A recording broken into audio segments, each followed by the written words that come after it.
Assalamualaikum warahmatullahi wabarakatuh. Selamat datang di Sakalaini Channel. Maka orang-orang zalim itu akan dimusnahkan sampai akar-akarnya. Segala puji bagi Allah, Tuhan semesta alam. Quran Surat Al-An'am ayat 45. Al-Kisah, ada seorang pejabat tinggi bernama Shaddad bin Ad. Dia termasuk orang kaya di negaranya. Pada suatu ketika, ia ingin membangun di permukaan bumi sebuah surga seperti yang diceritakan dalam kitab suci. Lalu, ia mengajak raja-raja bawahannya untuk bergabung mewujudkan misi tersebut.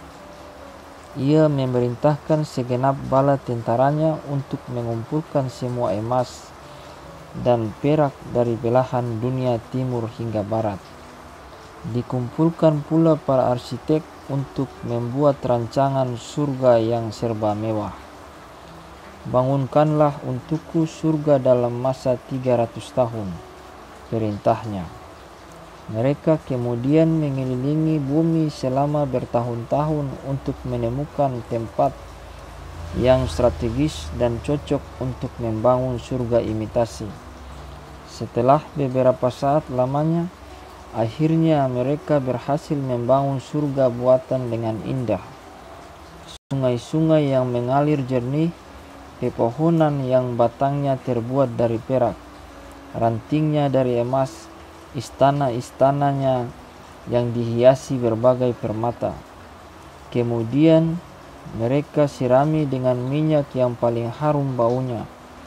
Ketika surga buatan itu telah sempurna, Shaddad pun bersiap menuju ke sana. Keberangkatan mereka memakan waktu 10 tahun perjalanan. Untuk mewujudkan keinginan Shaddad tersebut, raja-raja di bawah kendalinya beserta bala tentaranya tak segan-segan berbuat zalim. Mereka korupsi dan merampok harta rakyat jelata.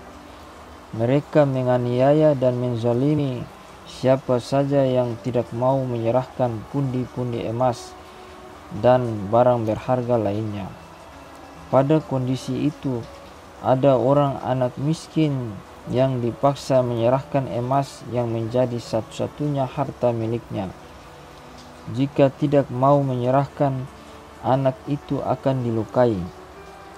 "Jangan ambil satu-satunya milikku ini," keluhnya, mengadu kepada tentara yang akan merampasnya.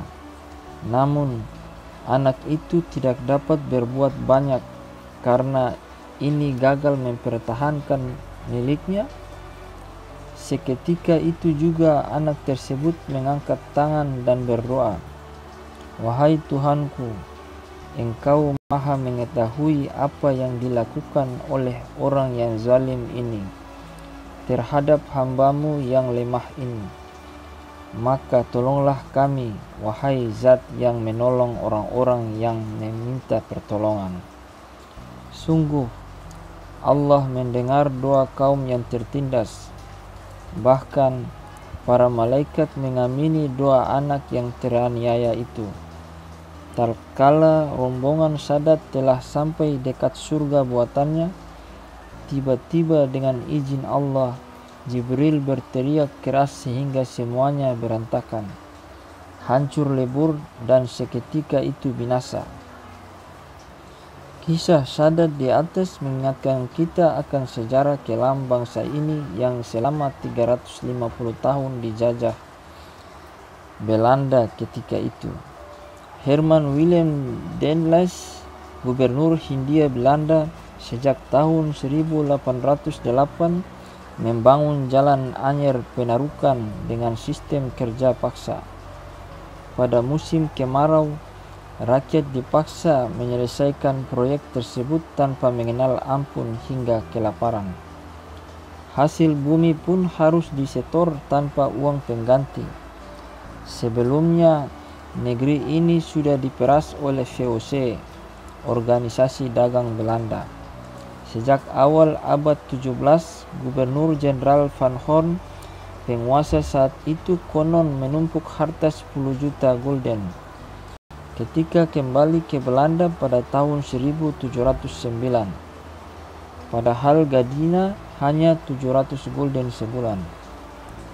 Jika ada sebagai ketua RT, kepala desa, kepala rumah tangga, wali kota, gubernur, bahkan perdana menteri merenungkan kisah di atas, orang-orang yang ada di bawah kekuasaan atau lindungan adalah haruslah diayomi, bukan diperas, dizolimi dan dianiaya seperti halnya Netherlands masa lalu. Atau ajab akan turun ke bumi melalui jeritan pilu para korban yang teraniaya.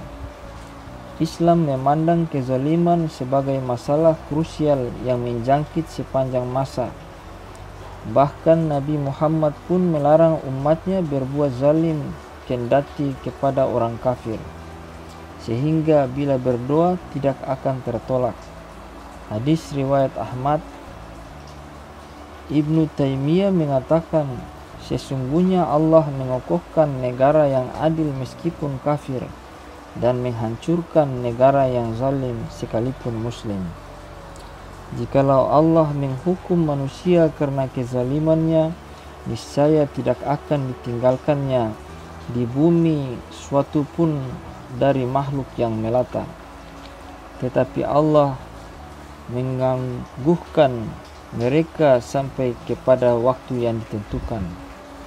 Maka apabila telah tiba waktunya yang ditentukan bagi mereka, tidaklah mereka dapat mengundurkannya barang sesaat pun dan tidak pula mendahulukannya.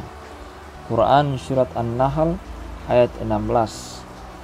Wassalamualaikum warahmatullahi wabarakatuh.